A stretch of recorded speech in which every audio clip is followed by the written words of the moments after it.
So hi everyone, today we are going to learn quadratic equation, right? So let's see what is quadratic equation, right? Quadratic equation. So in this chapter today we are going to cover four topics that are, first one is introduction to quadratic equation, introductory part, introduction to quadratic equation, right? Second thing is methods to solve quadratic equation. Methods to solve quadratic equation, right? Third one is nature of roots. Nature of roots of quadratic equation.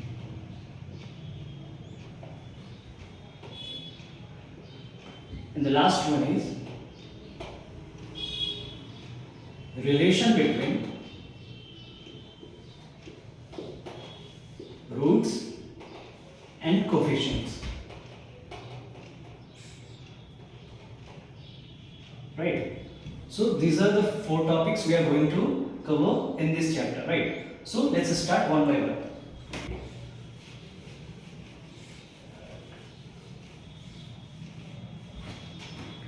So as we are going to see the introductory part of the quadratic equation, right? So as we know, a general form of a quadratic expression is like fx is equals to x square plus bx plus c, right? Here you can see a, b and c are the coefficients. So we have to put certain condition on this coefficients, right?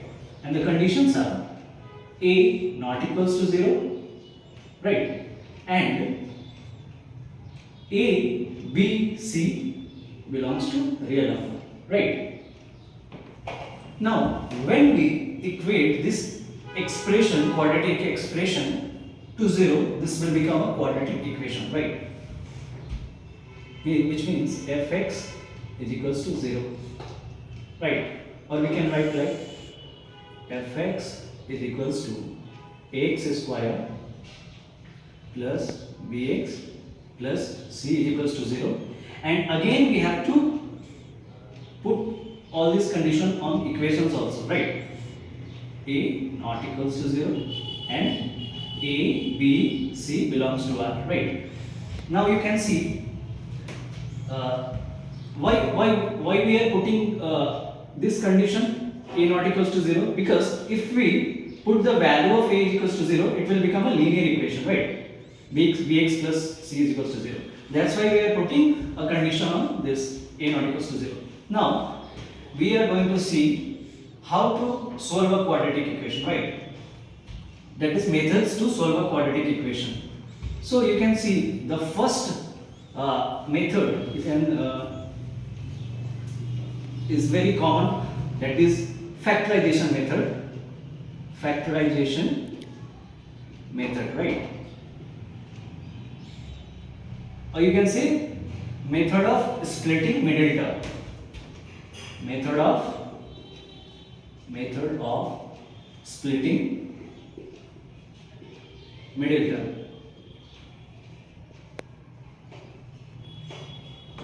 Second one is quadratic formula, right? It's very popular. Quadratic formula, or we can, there is also a popular name. There was an ancient mathematician whose name was Sridharacharya. So he derived the method also, Sridharacharya vidhi, or you can say method. So we all are familiar with this factorization method. We are now going to see how to derive this, or how to find out this method, right? Quadratic formula. Let's see.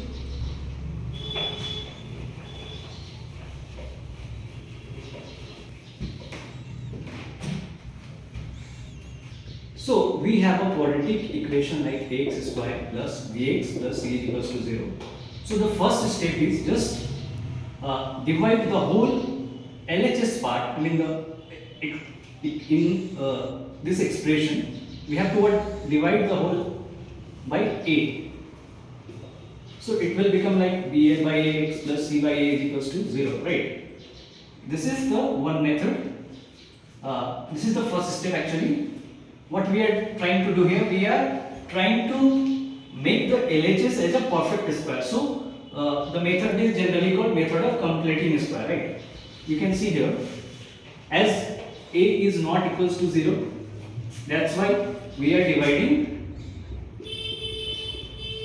the whole expression in the LHS with a, right?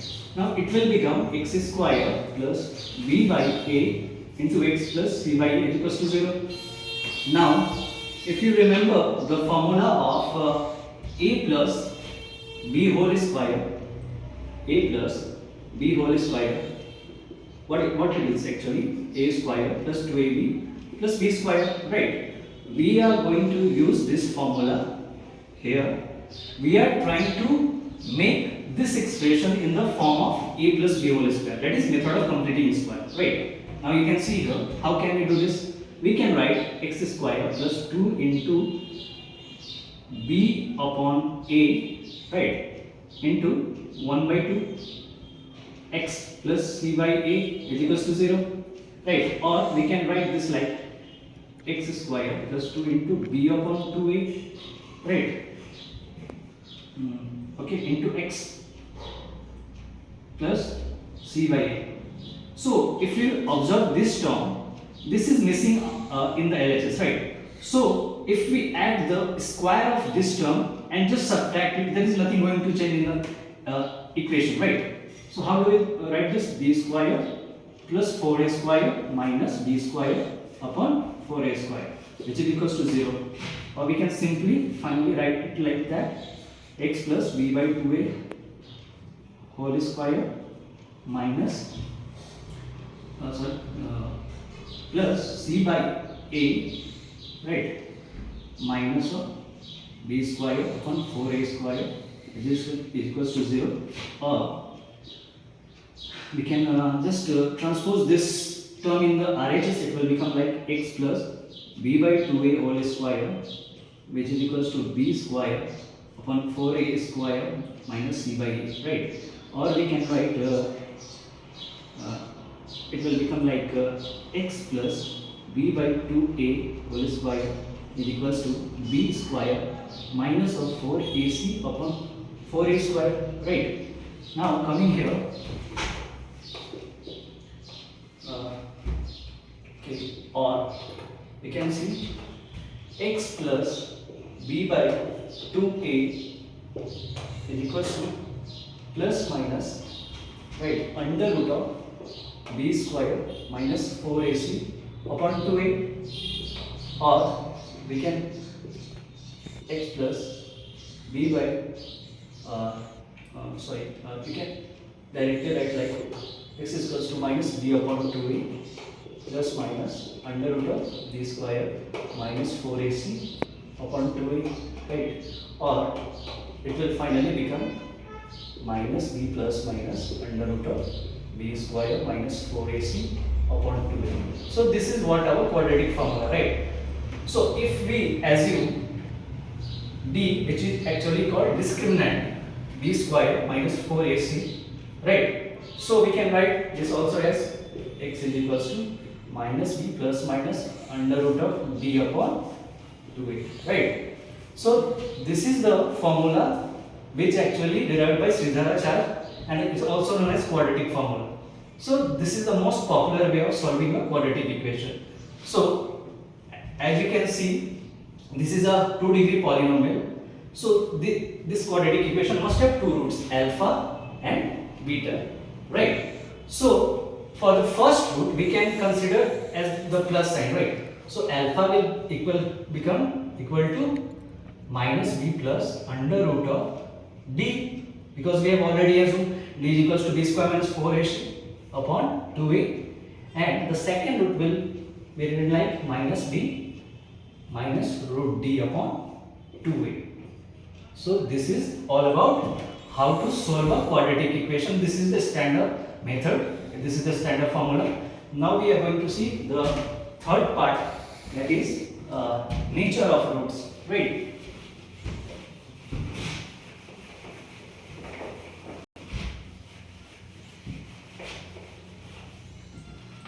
Okay, third is nature of roots, right? Nature of roots. So we have our quadratic equation, x square plus bx plus c is equals to 0, right? We have our roots alpha and beta, right? And you can see here how do we represent our root minus b plus minus under root of b square minus 4ac upon 2a, right? And what we assume, b square minus 4ac as d, right? So this d will determine the nature of roots actually. How? Let's see. If the value of d is greater than 0, what we have roots, both roots are real and distinct, right? If this d will be equal to 0, what we have? Both roots are real and identical, right? Means equal to each other. And finally, if we put see if the value of d is less than 0, both roots will become be complex, you can say, and distinct. So by just simply looking at the value of d, we can easily explain the nature of the roots, right? You can also see here what graphically these things mean.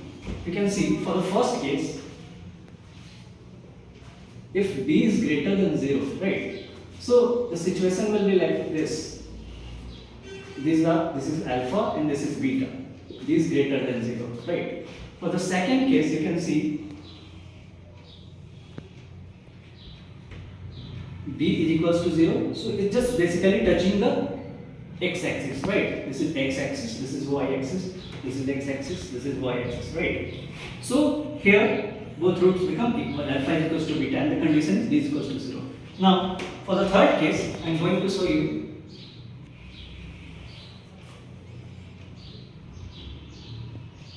This will become like something, this is little upward, two cases are right. It depends also on the value of a, if a is greater than 0 or d is less than 0. So you can see here, this curve is not intersecting anywhere on the x-axis, right? So this quadratic equation has imaginary roots, right? Also you can put here the value of a is greater than 0 because the curve is little upward facing parabola also, right? So this is all about the nature of the roots, right? Now we are going to see relation between roots and coefficients.